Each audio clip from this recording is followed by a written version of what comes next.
Marcus Giovanni stepped out of the black sedan that dropped him off at Westfield Preparatory Academy every morning. The expensive private school sat like a fortress among perfectly manicured lawns, its red brick buildings and tall windows speaking of old money and older traditions. At 17, Marcus carried himself with quiet confidence, his dark skin contrasting sharply with the pale complexions of most students who walked these hallways. His father, Vincent Giovanni, had built an empire in the shadows of the city.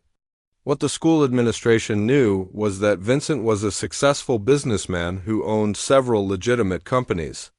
What they didn't know was that Vincent controlled the most powerful crime family on the East Coast. Marcus lived with this secret every day, watching his classmates complain about their parents' stock portfolios while his father dealt with matters of life and death. The morning started like any other.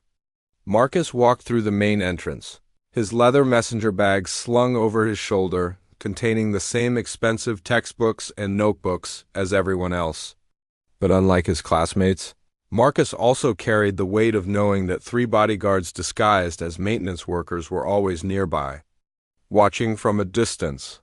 "Look who decided to grace us with his presence," came a familiar voice from behind him. Marcus didn't need to turn around to know it was Bradley Whitman, the son of a federal judge and the unofficial leader of a group of boys who made Marcus's life difficult whenever possible.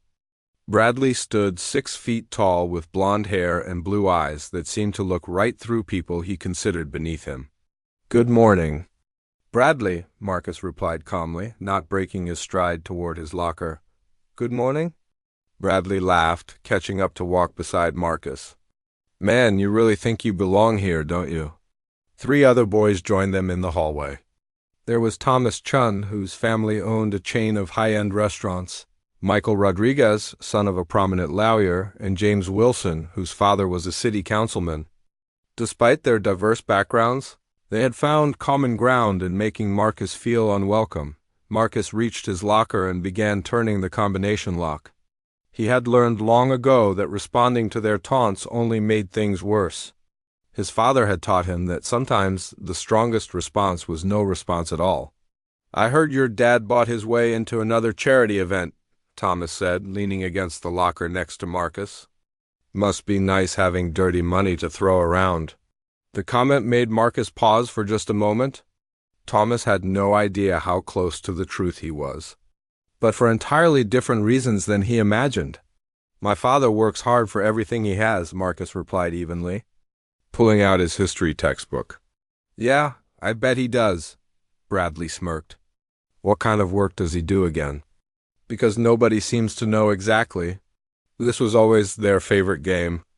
Marcus's father had been very careful about maintaining legitimate business fronts, but that very discretion made some people suspicious. The boys had seized on this mystery, creating their own theories about Vincent Giovanni's wealth. "He's in import and export," Marcus said, which was technically true. Vincent did move products across international borders, though those products weren't always legal. "Import and export," James repeated mockingly. "That's what people say when they don't want to admit their dad is a criminal." Marcus closed his locker with more force than necessary. "My father is a businessman." "A businessman who drives around in armored cars," Michael added. "My uncle is a cop, and he says your dad's name comes up in conversations downtown." The bell rang, signaling the start of first period, but the boys didn't move. Other students flowed around them in the hallway, most avoiding eye contact with the group. Marcus realized that everyone knew what was happening, but nobody was going to intervene. "You know what I think?" Bradley stepped closer to Marcus. "I think you don't belong here. The school has standards, and some people just don't fit." "The admissions board seemed to think I fit just fine," Marcus replied. "The admissions board looks at bank accounts, not character," Thomas said. "Money doesn't change what you are?" Marcus felt his jaw tighten. He knew exactly what Thomas meant, and it had nothing to do with his father's business. The racist undertone had always been there, barely concealed beneath comments about his family's legitimacy. "And what exactly am I?" Marcus asked quietly. The 4 boys exchanged glances.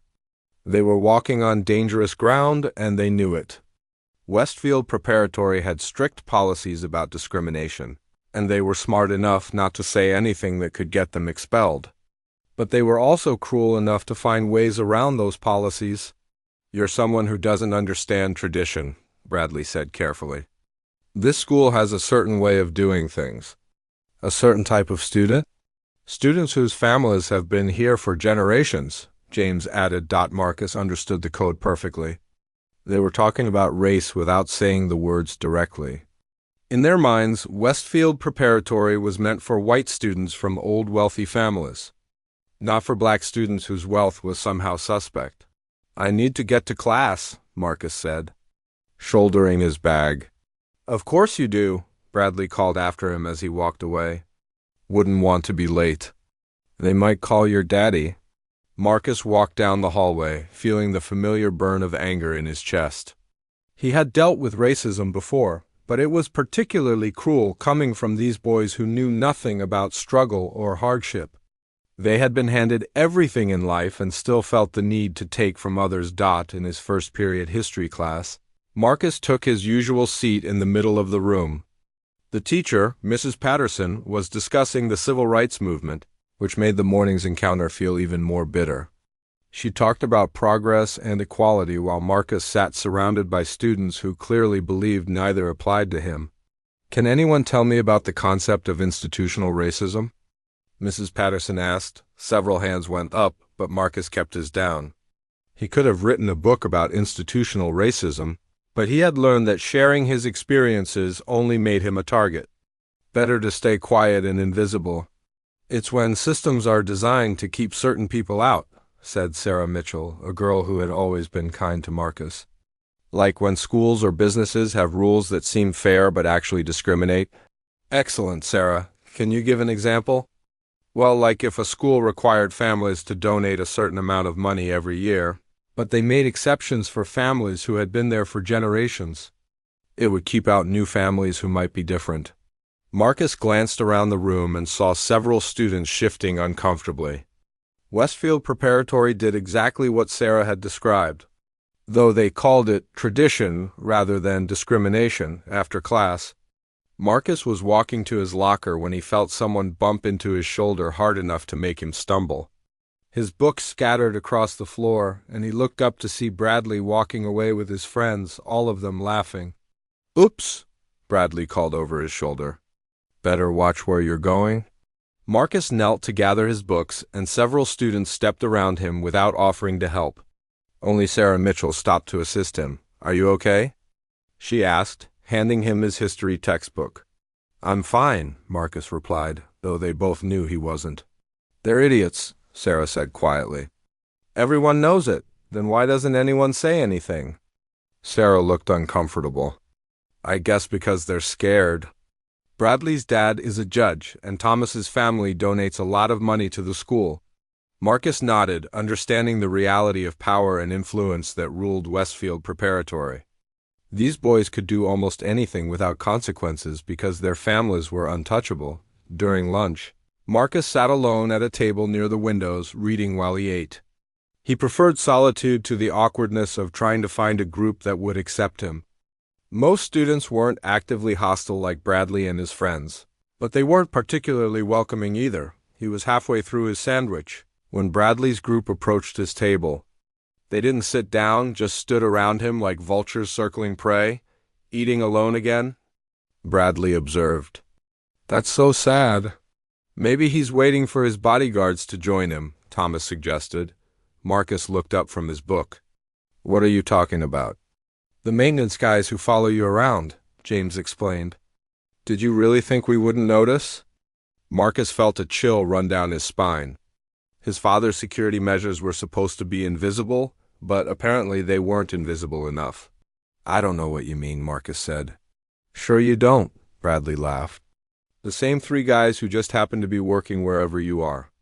The ones who watch you during lunch and walk past your classes. What kind of businessman needs that kind of security?" Marcus realized he was in dangerous territory. If these boys had noticed the bodyguards, they might start asking more serious questions about his father's business. "Maybe they're just really dedicated maintenance workers," Marcus said, trying to keep his tone light. Or maybe your dad is exactly what we think he is, Michael said. A criminal who needs armed men to protect his family. My father is a legitimate businessman, Marcus repeated, but his voice lacked conviction. Then why won't you tell us exactly what he does? Bradley pressed. What kind of import and export? What companies? Who are his partners? Marcus stood up. Marcus spent the weekend researching Bradley Whitman and his friends, using resources that most 17-year-olds didn't have access to. His father's organization had contacts in every major institution, from banks to government offices, and Marcus carefully gathered information without arousing suspicion. What he discovered was both helpful and troubling. Bradley's father, Judge Harrison Whitman, was known for his tough stance on organized crime. He had sent several crime bosses to prison and had a reputation for being incorruptible. Thomas Chen's family restaurants were successful, but they had been investigated twice for money laundering, though no charges were ever filed. Michael Rodriguez's lawyer's father had represented several clients with questionable backgrounds. James Wilson's father, the city councilman, had voted against casino licenses that would have benefited Vincent's organization. The irony wasn't lost on Marcus. These boys who accused his family of being criminals had parents who either fought organized crime or had their own ethical gray areas. But that knowledge alone wouldn't solve his problem. He needed a strategy that would end the harassment without escalating the situation. Monday morning brought a new level of aggression from Bradley's group.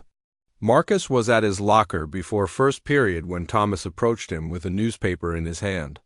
Hey, Marcus, check this out, Thomas said loudly enough for other students to hear. There's an article about organized crime in the city. Look at this picture. He held up the newspaper, pointing to a photo of several black sedans outside a courthouse. Doesn't this look familiar? Kind of like the cars that drop you off every morning. Marcus glanced at the photo and felt his stomach tighten. The cars did look similar to the ones his father's organization used, though that was hardly evidence of anything. Half the luxury cars in the city were black sedans. Cars all looked the same to me, Marcus replied, closing his locker. Really? Bradley joined the conversation, having appeared as if on cue. Because I've been paying attention to your rides. Different drivers, but always the same type of car. Always the same careful routes through the city. Marcus realized that Bradley had been watching him more closely than he had thought. My father likes consistency. Your father likes security, James corrected, walking up with Michael. The question is, why does a legitimate businessman need that much security? Maybe because some people are suspicious of successful black families, Marcus said. Deciding to confront the racial element directly, the boys exchanged glances. Marcus had put them in an uncomfortable position by naming what they had been implying. This has nothing to do with race, Bradley said carefully. This is about your family's business practices. What business practices? Marcus challenged. You don't know anything about my father's business. We know he's secretive, Thomas said. We know he has security. We know he has money, but nobody knows exactly where it comes from. And we know he's not old money, Michael added. New money always comes with questions. Marcus felt the familiar anger building in his chest. So anyone who wasn't born rich is automatically suspicious? Anyone who gets rich quickly without explanation is suspicious. Bradley corrected. The conversation was interrupted by the first period bell, but Marcus could see that other students had been listening. Word would spread through the school that the Giovanni family was under scrutiny, which would only make Marcus's situation worse. In his English class, Marcus tried to focus on the lesson about Shakespeare's Othello, but the parallels to his own situation were uncomfortable. The titular character was an outsider who faced suspicion and racism despite his accomplishments.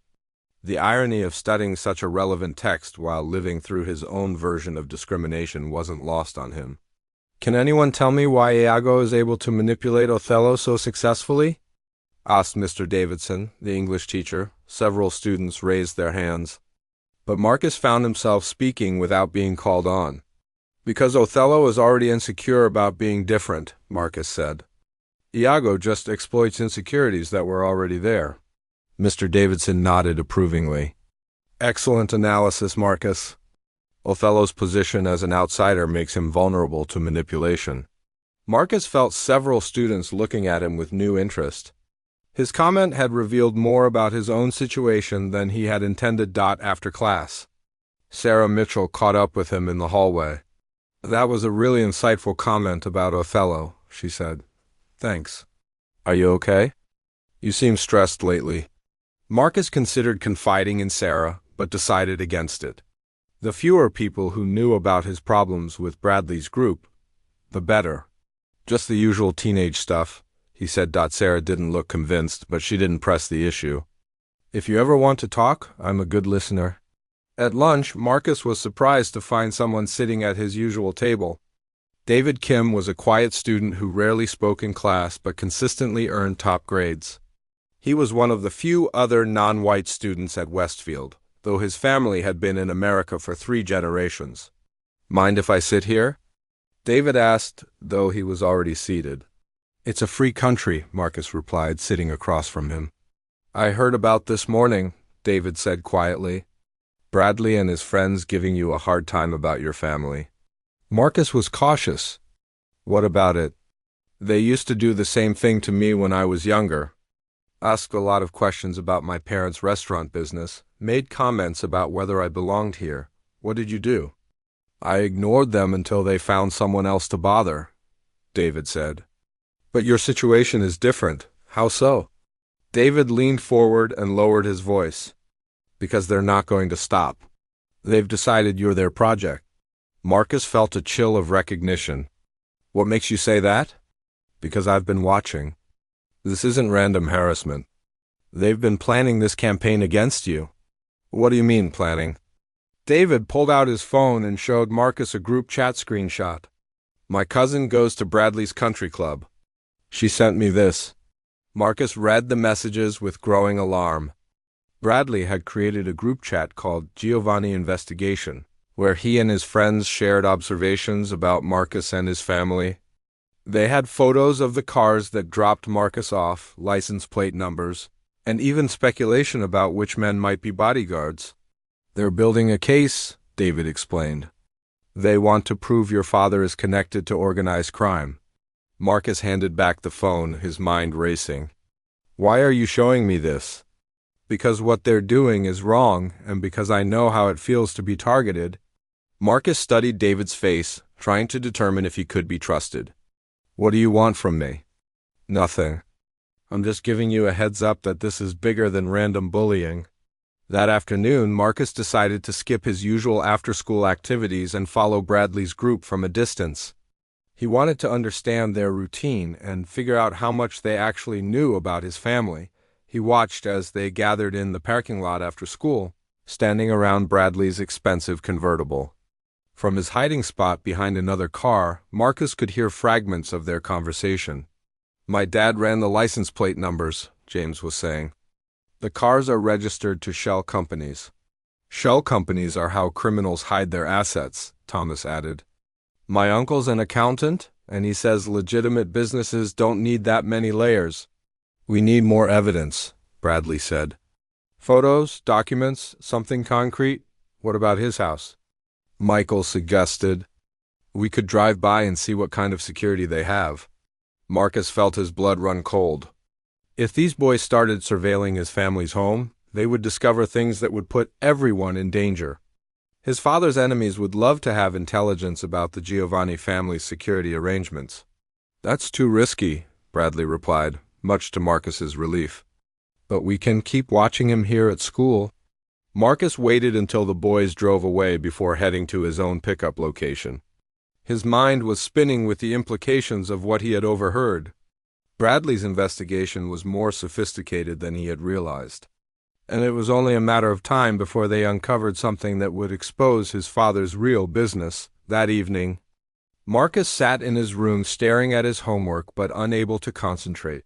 He knew he should tell his father about the escalation, but he also knew what Vincent would do with that information.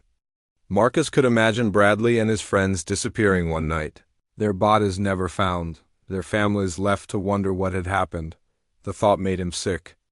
Despite their cruelty, these were still teenagers who didn't deserve to die for their suspicions and prejudices.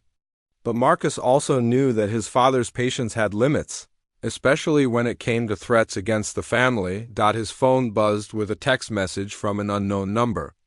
When he opened it, he found a photo of himself walking to his car after school, taken from across the parking lot. The message below read, "We're watching you too."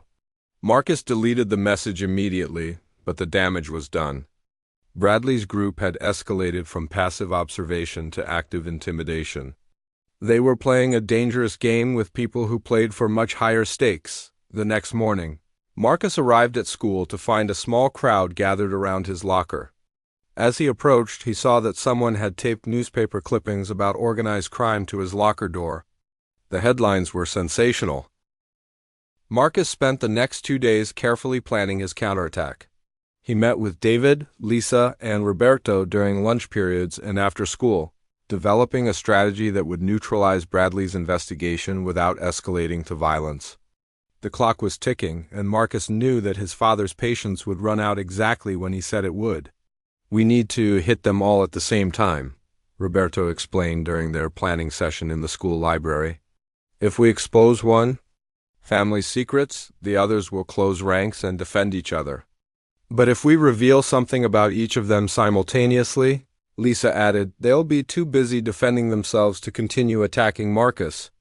David had compiled detailed files on each of the boys' families, finding financial irregularities, ethical violations, and legal gray areas that were similar to what they accused the Giovanni family of hiding. "The key is to make this about hypocrisy, not criminality," Marcus said. "We're not trying to destroy their lives, just make them understand that everyone has secrets." Wednesday morning, Marcus arrived at school with a new sense of purpose. He had spent the previous evening creating anonymous packages for each of his tormentors, containing carefully selected information about their family's questionable activities. The packages would be delivered strategically throughout the day. First period proceeded normally, but Marcus could see that something was different in the school's atmosphere. Students were clustered in small groups, whispering and looking at their phones more than usual. Word was spreading about something, though Marcus wasn't sure what. During the break between first and second period, Marcus approached his locker to find Bradley waiting for him. But this time the older boy looked less confident than usual. "We need to talk," Bradley said quietly. "About what?" "About the information that's been circulating this morning." Marcus opened his locker casually. "What information?" Bradley pulled out his phone and showed Marcus a series of screenshots. Someone had anonymously posted detailed financial records about Judge Harrison Whitman's campaign contributions, highlighting donations from companies that were later investigated for fraud. "Did you do this?" Bradley asked. "I don't know what you're talking about," Marcus replied honestly. He had planned to distribute the information, but apparently someone else had beaten him to it. "This is private financial information. Whoever posted it had access to records that aren't publicly available." Marcus realized that someone with greater resources than David's research team had decided to intervene in the situation. His father's organization had contacts everywhere, and Vincent had apparently decided to apply pressure without consulting Marcus. "Maybe someone just did some research," Marcus suggested. "This isn't research," Bradley said angrily. "This is industrial espionage." The irony of Bradley complaining about invasive investigation wasn't lost on Marcus. "How is it different from what you've been doing to my family?" "Because your family is actually criminal," Bradley snapped, then immediately looked around to see if anyone had overheard. "According to who?" "You haven't found any evidence of criminal activity, just suspicious behavior that you've interpreted through your own prejudices." Bradley's phone buzzed with a text message, and his face went pale as he read it. "I have to go." Marcus watched Bradley hurry away and wondered what new information had just been revealed. Throughout the morning, he noticed that Thomas, Michael, and James were all having similar conversations on their phones, looking increasingly stressed and distracted. At lunch, David sat across from Marcus with a satisfied expression. "Did you see the posts on the school's anonymous gossip forum?" David asked. "What posts?" David showed Marcus his phone.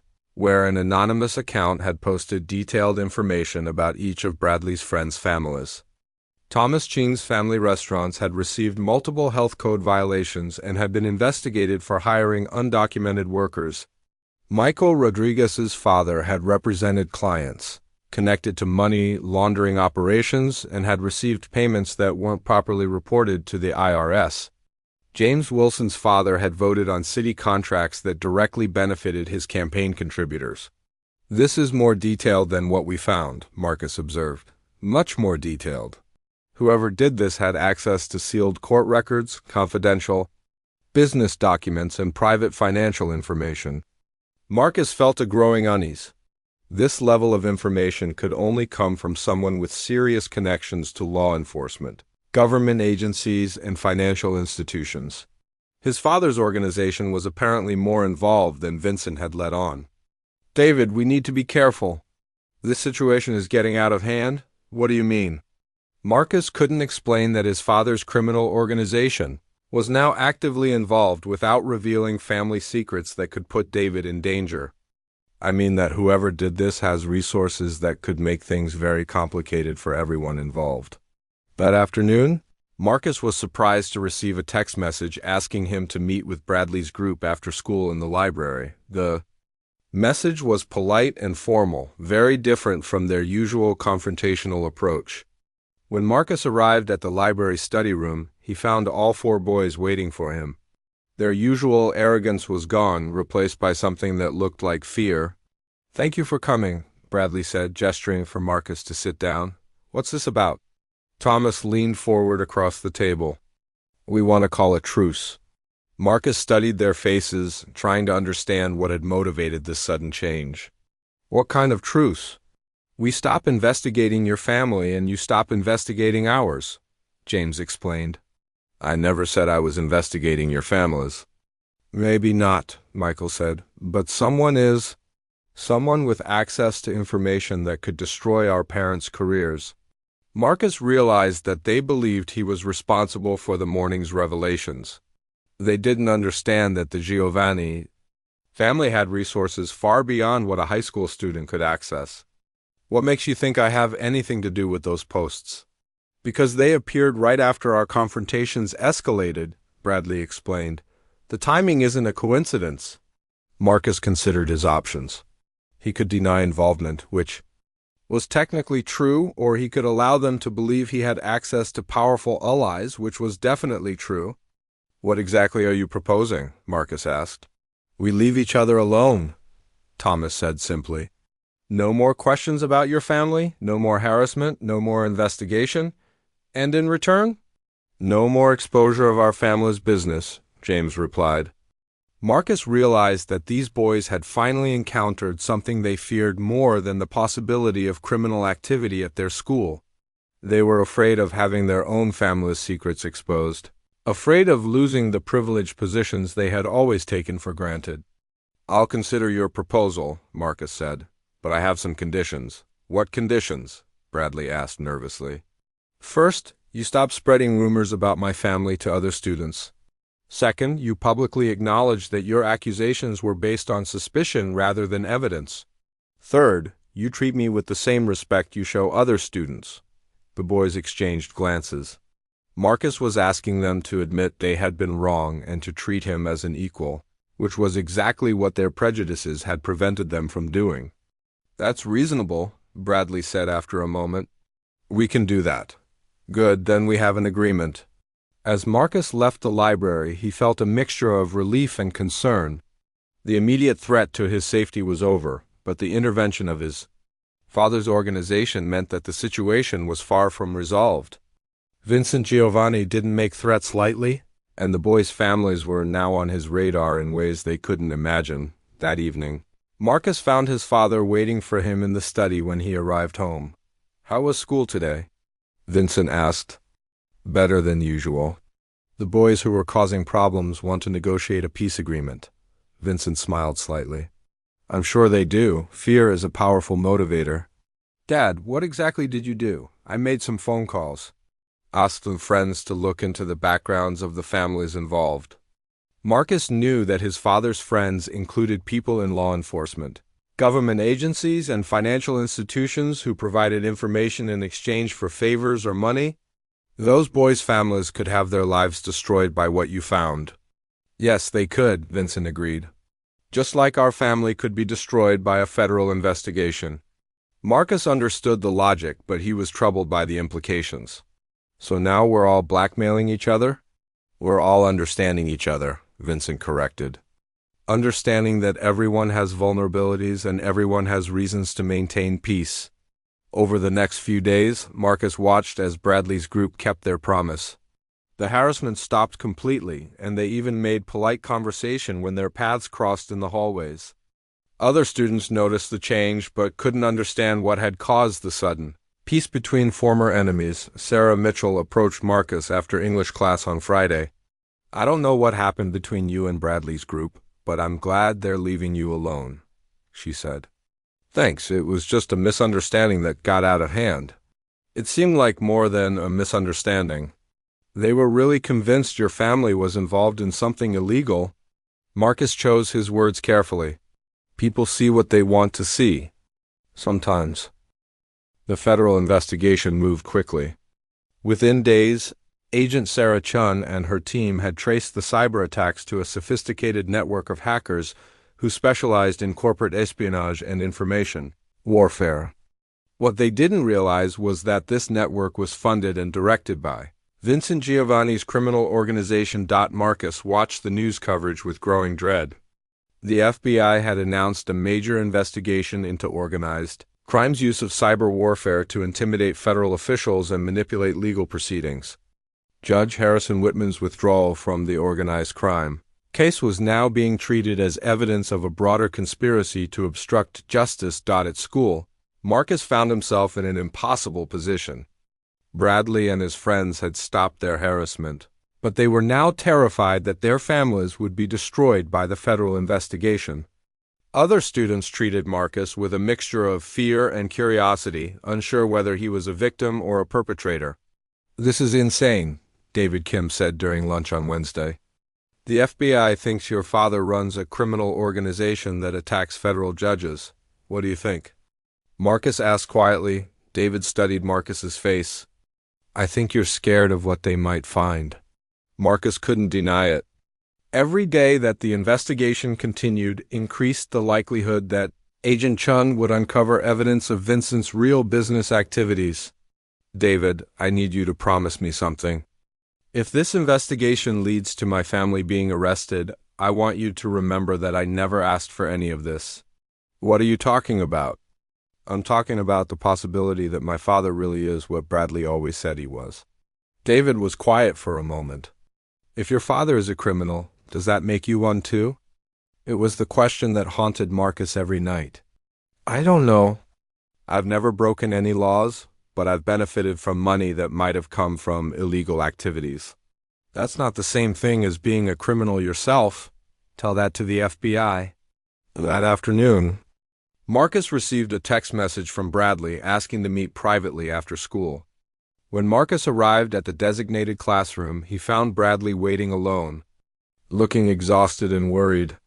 My father is talking about resigning from the bench, Bradley said without preamble. Why? Because the FBI investigation is destroying his reputation.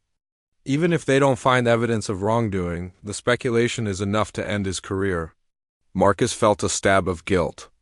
Judge Whitman might be prejudiced and corrupt, but he didn't deserve to have his life destroyed because his son was a racist bully. I'm sorry to hear that. Are you? Bradley asked bitterly. This is exactly what your family wanted, isn't it? To destroy everyone who opposed you? My family never wanted to destroy anyone. We just wanted to be left alone. Left alone to run your criminal empire? Marcus studied Bradley's face and saw genuine fear rather than arrogance. Bradley, do you really believe my father is a crime boss? I don't know what to believe anymore. But I know that powerful people don't commit federal crimes to help high school students unless there's something bigger at stake. Bradley was more perceptive than Marcus had given him credit for.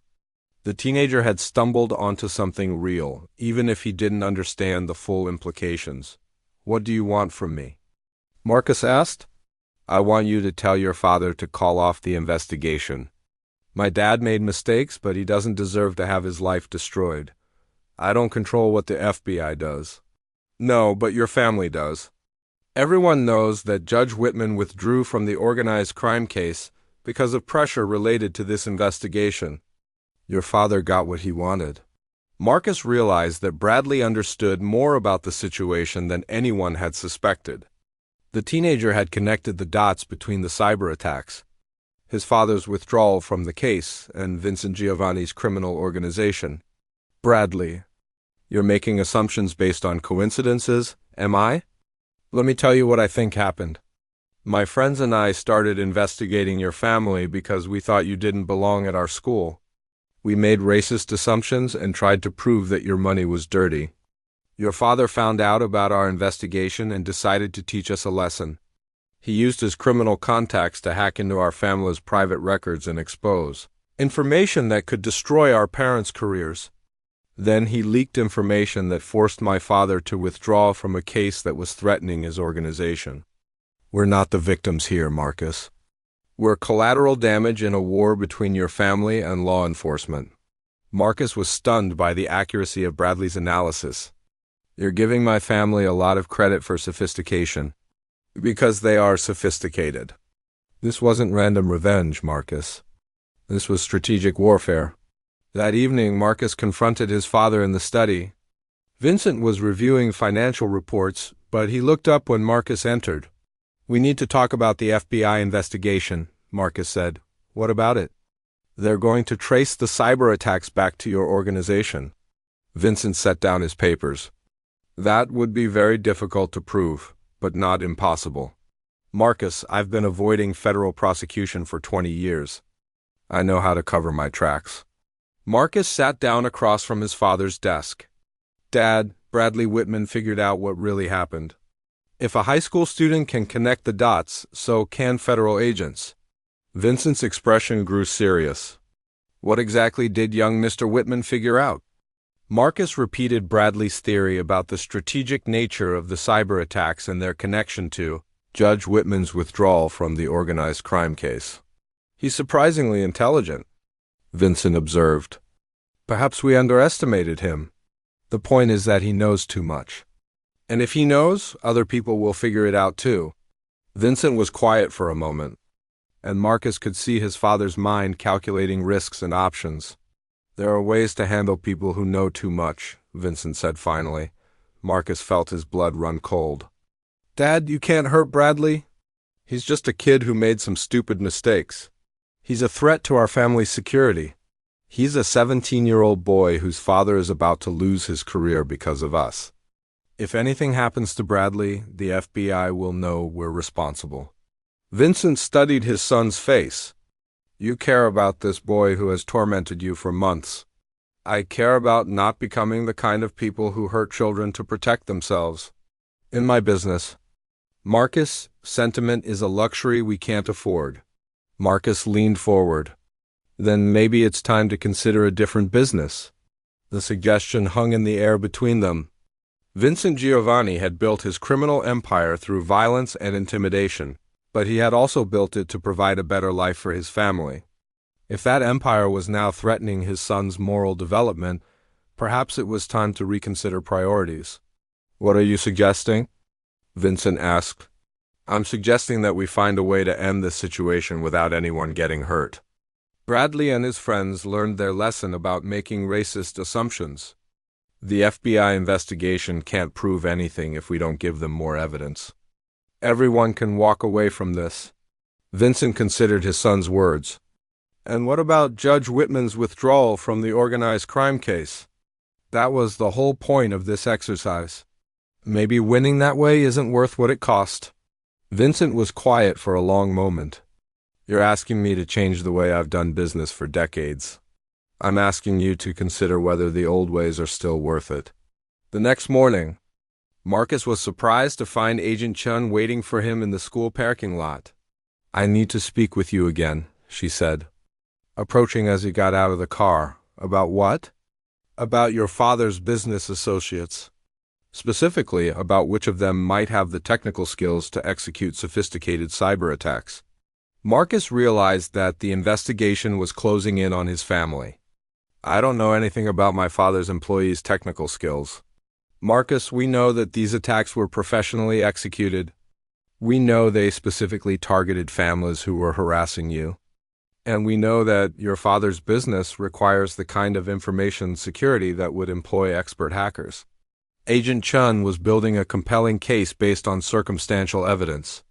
Marcus could see how the FBI was connecting dots that would lead them directly to Vincent's organization.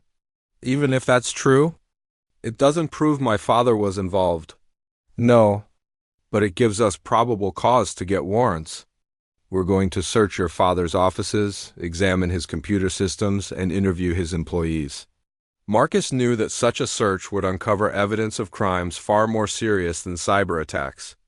Vincent's organization kept records of illegal activities that could send dozens of people to prison for life. When? Marcus asked. Soon, very soon. Agent Chin walked away, leaving Marcus standing in the parking lot with the knowledge that his father's criminal empire was about to be exposed. Everything Vincent had built was about to come crashing down, and Marcus would be swept away in the destruction. During lunch, Marcus met with David, Lisa, and Roberto to discuss the situation. The FBI is going to raid your father's businesses, David said quietly. It's all over the news. What are you going to do? Lisa asked. Marcus realized he had a choice to make. He could warn his father and help him destroy evidence and escape prosecution, making himself an accessory to organized crime.